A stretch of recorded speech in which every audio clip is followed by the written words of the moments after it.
कैसे हो दोस्तों। मैं Shubhankar Pandey, achieve target with Shubhankar channel में आपका स्वागत है। लास्ट ज्योग्राफी के लेक्चर में हमने फिजिकल ज्योग्राफी जो पढ़ना शुरू करा था, उसके अंतर्गत हमने ये देखा था कि आंतरिक संरचना के बारे में पढ़ा। फिर उसके बाद के लेक्चर में हमने जो बाह्य संरचना थी उसके बारे में पढ़ा, और उसके बारे में पढ़ने के दौरान हमने देखा कि प्रेशर या बल या फोर्स कहीं ना कहीं इन संरचना के निर्माण में महत्वपूर्ण भूमिका निभाता है। और ये बल दो प्रकार के होते हैं, एक अंतर्जात बल जो नीचे से ऊपर की ओर लगता है, और बहिर्जात बल जो ऊपर से नीचे की ओर लगता है। तो कल के लेक्चर में हमने अंतर्जात बल के बारे में पढ़ा, और अंतर्जात बल के बारे में पढ़कर हमने पर्वत, पठार, मैदान, इनका निर्माण, बेसिन, मग्न तट, इनका निर्माण किस प्रकार से होता है, इनके बारे में हमने पढ़ने की कोशिश की। आज के लेक्चर में हम बहिर्जात बल के बारे में पढ़ेंगे, और बहिर्जात बल जो ऊपर से नीचे की ओर लगता है, ऊपर से नीचे की ओर लगता है, उसके बारे में पढ़ेंगे। और ये बहिर्जात बल जो है ये वायुमंडलीय दबाव या मौसम में परिवर्तन के कारण ये बहिर्जात बल लगता है, जिसे एक शब्द के माध्यम से बताने की कोशिश की गई, जिसका नाम है अनाच्छादन। ये अनाच्छादन बहिर्जात बल का एक रूप है जो तीन प्रक्रिया के माध्यम से, तीन स्टेप के माध्यम से होता है। एक का नाम अपक्षयन, फिर अपर्दन, और बाद में आता है वृहद क्षरण। अपक्षयन, अपर्दन, वृहद क्षरण ये अनाच्छादन का एक संयुक्त प्रक्रम, जिसमें ये तीन स्टेप होती है। सबसे पहले मौसम में परिवर्तन के कारण जो संरचना ऊपर आ चुकी है, अंतर्जात बल के कारण ऊपर आ चुकी है, अब मौसम में परिवर्तन के कारण वो संरचना में अब काटछाट होती है। ये काटछाट जब एक ही जगह पर मौसम में परिवर्तन के कारण होती है तो उसे कहा जाता है अपक्षयन। और जब ये काटछाट होने के बाद में जो अवसाद बनता है, वो अवसाद जब एक जगह से दूसरी जगह पर जाता है उसे कहा जाता है अपर्दन। और जब कोई संरचना, जिसकी संरचना इस प्रकार की हो, जहां ढाल तीव्रतम हो, तब गुरुत्वाकर्षण के बल के कारण जब संरचना का नीचे की ओर खिसकाव या भू का नीचे की ओर खिसकन होता है, तो उस समय में जो परिवर्तन होता है उसे कहा जाता है वृहद क्षरण। तो मतलब आपको समझ में आ गया होगा, जब एक ही जगह पर मौसम में परिवर्तन के कारण जब संरचना का अपक्षयन होता है तो उसे कहा जाता है अपक्षयन प्रक्रिया। फिर जब एक जगह से दूसरी जगह के स्थानांतरण होता है अपर्दन। और फिर अंत में गुरुत्वाकर्षण बल के कारण जब वृहद क्षेत्र का नीचे की ओर पलायन होता है उसे कहा जाता है वृहद क्षरण। ये प्रक्रिया होती रहती है। अब इस प्रक्रिया के कारण जो संरचना हो रहा है, बनी थी, उसका विनाश हो रहा है, इसलिए अनाच्छादन की क्रिया को और बहिर्जात बल की क्रिया को विनाशी संचलन के नाम से जाना जाता है। और जो हमने पहले पढ़ा था अपर्दन, अंतर्जात बल, इसके माध्यम से संरचना का निर्माण होता है, तो उसे सृजनकारी या संरक्षी बल के नाम से भी जाना जाता है। इन बातों को यदि आप जान चुके होंगे तो हमारा बल लगभग क्लियर हुआ। और हमने इसमें देखा कि भैया चट्टानी संरचना में परिवर्तन, चट्टानी संरचना में परिवर्तन मतलब अगला चैप्टर हमें पढ़ना चाहिए क्या, चट्टान। तो अब हम अगला चैप्टर पढ़ते हैं चट्टान। चट्टान को हम छोटे से रूप में पढ़ने की कोशिश करेंगे। चट्टान जो होती है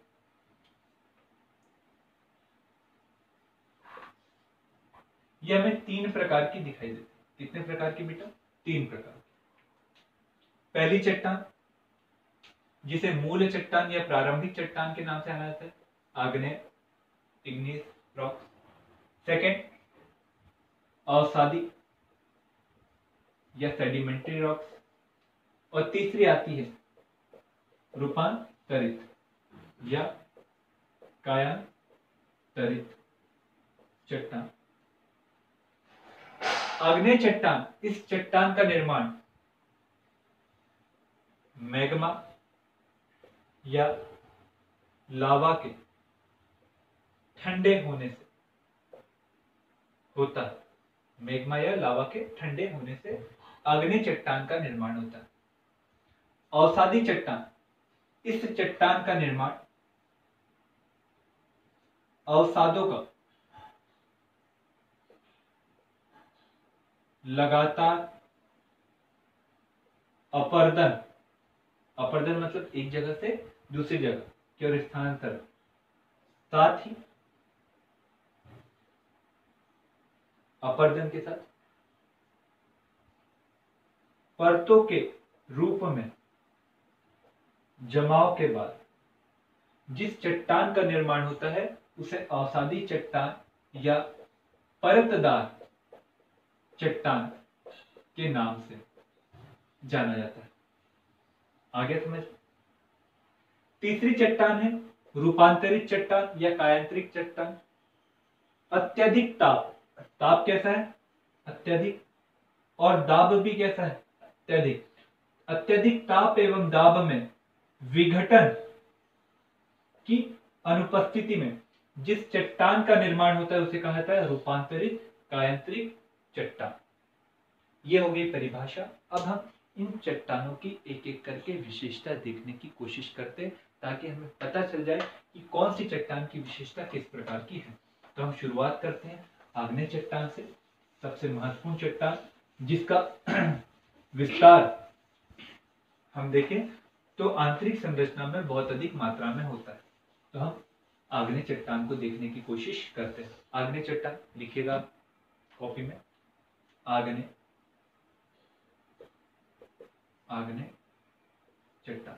यदि हम इसकी विशेषताओं की बात करें, क्वालिटीज की बात करें, कैरेक्टरिस्टिक्स की बात करें, तो हम आग्नेय चट्टान की पहली विशेषता यह है कि ये परत के रूप में नहीं होती, परत के रूप में नहीं होती। अर्थात जो मैग्मा लगातार ऊपर की ओर आता है और लावा के रूप में आता है, तो इस लावा के लगातार जमाव के बावजूद भी हमें परत जैसी संरचना दिखाई नहीं देती। दूसरी प्रमुख विशेषता,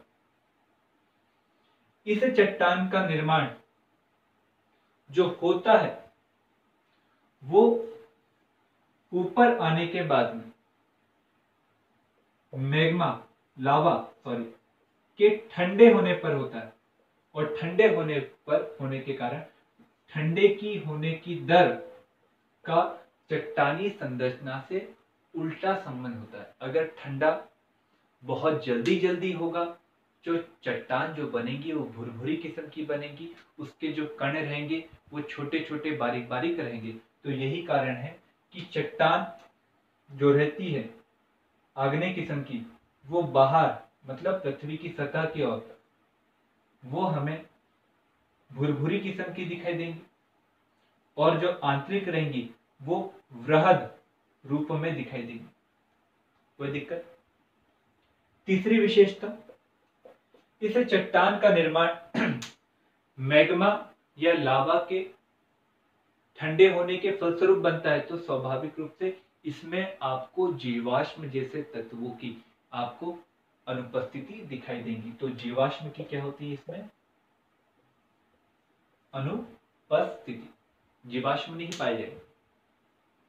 फिर अगर हम तीसरी के बाद में चौथी विशेषता देखें तो इस चट्टानों का आर्थिक महत्व भी कहीं ना कहीं हमें दिखाई देता है, क्योंकि आपको ग्रेनाइट जैसे प्रमुख चट्टान दिखाई देंगे जिसका निर्माण भवन निर्माण वगैरह में या फिर मजबूत स्मारक बनाने में किया जाता है। साथ में आपको मैं ये भी बता दूं, ये जो आंतरिक ये चट्टानें रहती है, इन चट्टानों का कुछ तत्वों के साथ में संबंध रहता है। तो ये चट्टानें जब आपको मैग्मा पृथ्वी की सतह की ओर ऊपर आते हुए दिखाई देगा, किस ओर? ऊपर आते हुए दिखाई देगा, तो ऊपर आने के दौरान सिलिका की मात्रा इस मैग्मा में लगातार मिलते जाती है। तो मैग्मा में जब सिलिका की मात्रा मिलते जाती है तो स्वाभाविक रूप से इस प्रकार के मैग्मा को जब ऊपर आता है तो लावा कहा जाता है, और ये लावा हो जाता है अम्लीय। और जब अम्लीय हो जाता है तो स्वाभाविक रूप से उसके गाढ़ेपन में, मतलब उसके पतलेपन में कमी और गाढ़ेपन में वृद्धि। जब गाढ़ेपन में वृद्धि होती है तो वो ऊपर की ओर चलते समय में कहीं ना कहीं दिक्कतों का सामना करता है, और दिक्कतों का सामना करने के कारण वो धीरे से ऊपर नहीं आता है बल्कि विस्फोट के माध्यम से ऊपर आता है, और इसी के कारण आपको अम्लीय मैग्मा में हमेशा शंकु की संरचना दिखाई देगी। परंतु जब मैग्मा ऊपर की ओर ना आकर नीचे की संरचना में ही कहीं ना कहीं ठंडा हो जाता है, तो मैग्मा के ठंडे होने के कारण इस प्रकार की जो संरचना बनती है वो आपको आग्नेय चट्टान तो दिखाई देंगी, परंतु वो अम्लीयता की कमी को लेकर रहेगा, क्योंकि उसमें सिलिका की मात्रा क्या होती है, कम। और जब सिलिका की मात्रा चट्टान में कम होती है तो इस प्रकार की चट्टान का घनत्व ज्यादा होता है। और यही कारण है कि जिन चट्टानों में क्षारीयता ज्यादा होती है, अम्लीयता कम होती है, उसका घनत्व ज्यादा रहता है, और जिन चट्टानों में अम्लीयता ज्यादा होती है उसका घनत्व कम होता है। ये बातें हमने आग्नेय चट्टानों के बारे में प्राप्त कर ली। अब इसी के बाद में अगली चट्टान आती है हमारी, उसका नाम है अवसादी चट्टान। अवसादी चट्टान का दूसरा नाम आप लिखते रखिएगा, परतदार चट्टान। और इसका आर्थिक महत्व वर्तमान में बहुत अधिक ज्यादा है, क्योंकि ये ऊर्जा के क्षेत्र में वर्तमान में अत्यधिक मात्रा में एक स्रोत का काम करती है, क्योंकि जितने भी पेट्रोलियम पदार्थ थे, जितने भी शैल गैस के स्रोत थे, वो आपको अवसादी चट्टानों में ही दिखाई देंगे। तो अगले चट्टान है अवसादी चट्टान। ये अवसादी चट्टान की पहली विशेषता अगर हम देखें तो ये परत के रूप में होती है। किस रूप में होती है? परत के रूप में। दूसरी विशेषता परत के रूप में क्यों होती है, अब ये भी देख लीजिए। लगातार अवसादों का वर्ष दर वर्ष एक जगह पर जमाव हो जाने के कारण आपको इनके बीच में इस प्रकार की संरचना दिखाई देंगी। तो ये एक परत हुई, ये एक परत हुई, ये एक परत हुई, ये एक परत। तो इसके कारण इस चट्टान को किस प्रकार की परत कहा जाता है, संरचना कहा जाता है? परतदार संरचना। दूसरी विषय, ये परत बनने के दौरान और इन अवसादों का एक जगह से दूसरी जगह स्थानांतरण के दौरान हमें केवल अवसाद का स्थानांतरण नहीं दिखाई देगा, वहां पर पेड़ पौधों का, जीव जंतु के कंकालों का भी वहां पर क्या दिखाई देगा? स्थानांतरण। जब स्थानांतरण होता है और एक जगह पर सीमेंटेशन की प्रक्रिया होती है, तो इस सीमेंटेशन की प्रक्रिया के कारण हमें यहाँ पर पेट्रोलियम पदार्थ की भी मात्रा क्या दिखाई देती है? ज्यादा है, जिसके कारण इसका आर्थिक महत्व बहुत अधिक ज्यादा है। साथ में इस चट्टान में छोटे छोटे रंध्र पाए जाते हैं, और यही कारण है कि रंध्रता के कारण पानी ऊपर से नीचे की ओर आता है, और ऊपर से नीचे की ओर आने के कारण हमें ये भी दिखाई देता है कि यहाँ पर ग्राउंड लेवल पर, इस चट्टान के ग्राउंड लेवल पर पानी की संभावना भी क्या रहती है? ज्यादा। ये होगी हमारे अवसादी चट्टान की प्रमुख विशेषता। कोई दिक्कत होगी है? अवसादी चट्टान की जब हमें प्रमुख विशेषता दिखाई दी, तो अब हमें रूपांतरित चट्टान या कायांतरित चट्टान को देखना है, जिसका निर्माण किस प्रकार से होता है। इन बातों को हमें लेकर चलना है। यदि मैं रूपांतरित चट्टान या कायांतरित चट्टान की बात करूं, अत्यधिक ताप में, अत्यधिक दाब में विघटन की अनुपस्थिति में जिस चट्टान का निर्माण होता है उसे क्या कहा जाता है? रूपांतरित चट्टान। और ये रूपांतरित चट्टान का महत्व आर्थिक रूप से हमें दिखाई देता है, क्योंकि वर्तमान में यदि हम देखें, लाइमस्टोन हमें मार्बल के रूप में दिखाई देता है, जिसका उपयोग मकान या महत्वपूर्ण स्मारक बनाने में किया जाता है। ये चट्टान का निर्माण कई प्रकार के प्रेशरों के कारण भी दिखाई देता है। जैसे जल का प्रेशर अगर ज्यादा पड़ेगा किसी क्षेत्र पर, तो स्वाभाविक रूप से इसके नीचे की चट्टान अगर अवसादी रहेंगी तो रूपांतरित में बदल जाएंगी, ये आग्नेय रहेंगी तो रूपांतरित में बदल जाएंगी। तापमान बहुत अधिक ज्यादा रहेगा तो स्वाभाविक रूप से जो चट्टान रहेंगी उसमें जो पूर्व का स्ट्रक्चर था, जो पूर्व की भौतिक विशेषता थी, उसमें क्या आ जाएगा? परिवर्तन आ जाएगा। तो मतलब रूपांतरित चट्टान तापमान, दाब के कारण अपने आप को बदल लेती है, और वो रूप परिवर्तन कर लेती है। इसके कारण पूर्व की चट्टान की तुलना में नई चट्टान का स्वरूप अलग रहता है, इसलिए उसका नाम दिया गया रूपांतरित चट्टान। ये हो गया हमारी तीनों चट्टानें। जब ये तीनों चट्टानें हो गई तो हमें थोड़ा सा ये भी ध्यान में रखना है कि चट्टान अपने आप को एक स्वरूप से दूसरे स्वरूप में लगातार बदलते रहती है, और जब ये एक स्वरूप से दूसरे स्वरूप में लगातार बदलते रहती है तो इसे कहा जाता है रॉक साइकिल। और रॉक साइकिल अगर आपको पता हो जाएगा तो आपको कभी भी चट्टानी संरचना में परिवर्तन करने की प्रोसेस में कभी भी दिक्कत नहीं हो जाएगी, समझने में भी कभी दिक्कत नहीं होगी। तो हम देखेंगे आग्नेय चट्टान। आग्नेय चट्टान का अवसादी चट्टान में कैसे परिवर्तन होगा? आग्नेय चट्टान है और मौसम में परिवर्तन के कारण धीरे धीरे इसका क्षरण हो रहा है, और क्षरण के बाद में एक जगह से दूसरी जगह पर स्थानांतरण हो रहा है, और स्थानांतरण होने के बाद में सीमेंटेशन की प्रक्रिया हो रही है। तो उसके माध्यम से कौन सी चट्टान का निर्माण हुआ? अवसादी चट्टान का निर्माण हुआ।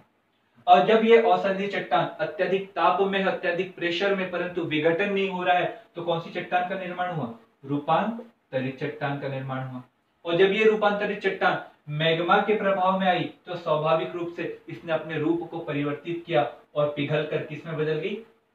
मैग्मा में। और मैग्मा के ठंडे होने पर कौन सी चट्टान का निर्माण हुआ? आग्नेय चट्टान का। ये हो गया एक साइड से। दूसरी साइड से अगर देखें, आग्नेय चट्टान अत्यधिक ताप है, अत्यधिक दाब है, परंतु विघटन की अनुपस्थिति में जिस चट्टान का निर्माण होगा उस चट्टान को क्या कहा जाएगा?